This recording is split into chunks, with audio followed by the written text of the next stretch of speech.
Саламатсыңарбы кымбаттуу окуучулар? Кутмандуу күнүңөр менен. Сак болгон маанайыңар жакшыбы?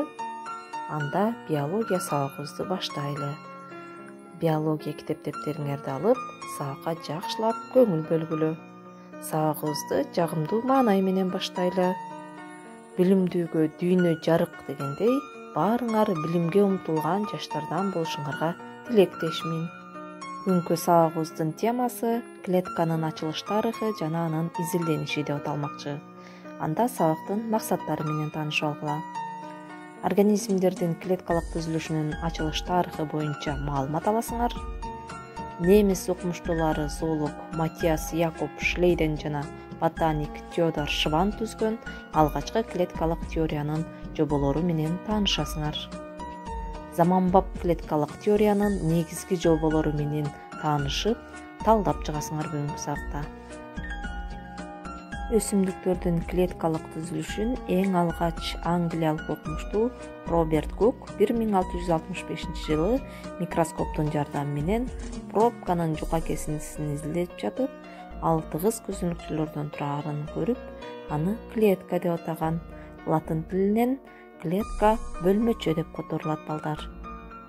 Андан кийин Антони ван Левенгук тарабынан жасалган линза нерсени 300 эсе чоңойтууну берип, катар-катар көптөгөн ачылыштарды ачканга мүмкүнчүлүк берди. Мисалы, бактериялар, жөнөкөйлөрдүн ичинен инфузория туфелка, амеба, кандын эритроциттерин жана сперматозоидтерди сүрөттөөгө дагы мүмкүнчүлүк берген.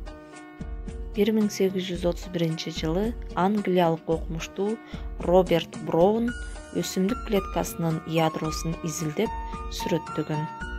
Эми балдар, алгачкы клеткалык теориянын негизги 3 жобосу менен таанышып алгыла.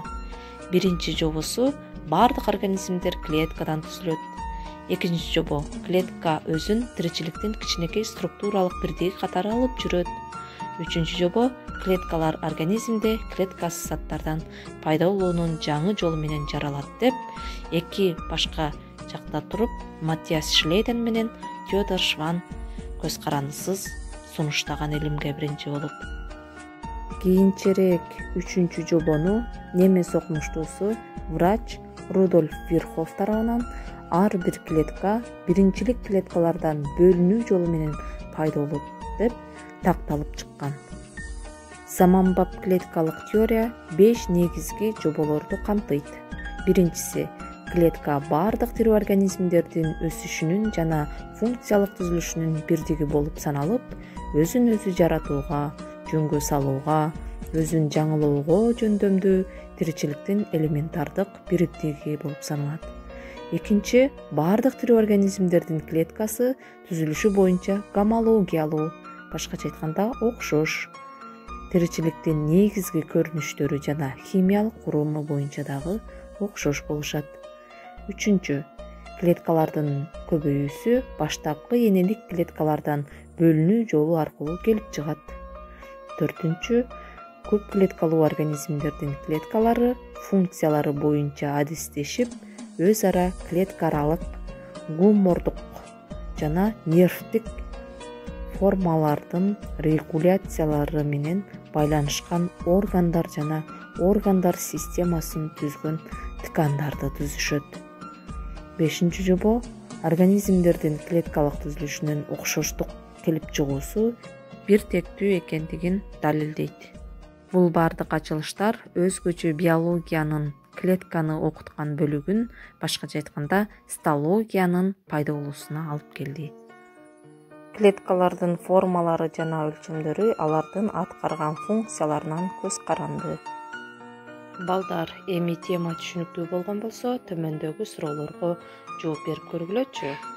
Биринчи суроо: тирүү организмдер эмнеден түзүлгөн? Экинчи суроо: бардык организмдер жана алардын бөлүктөрү клеткалык түзүлүшкө ээби? Үчүнчү суроо: алгачкы клеткалык теориянын жоболорун ата. Төртүнчү суроо: заманбап клеткалык теориянын негизги жоболорун талдап айтып бергиле. Баарыңар суроолорго жогорку деңгээлде жооп бердиңер деген ишеничтемин. Анда үй тапшырмасын алып алгыла. китебиңерде параграф 9, 57-59 беттерди жакшылап окуйсуңар. Анан алгачкы клеткалык теориянын 3 жобосун жана заманбап клеткалык теориянын 5 жобосун жакшылап кийинки сабакта айтып бересиңер. Үйгө тапшырма ушул болду. Кийинки сабактан учурашканча сак саламатта тургула.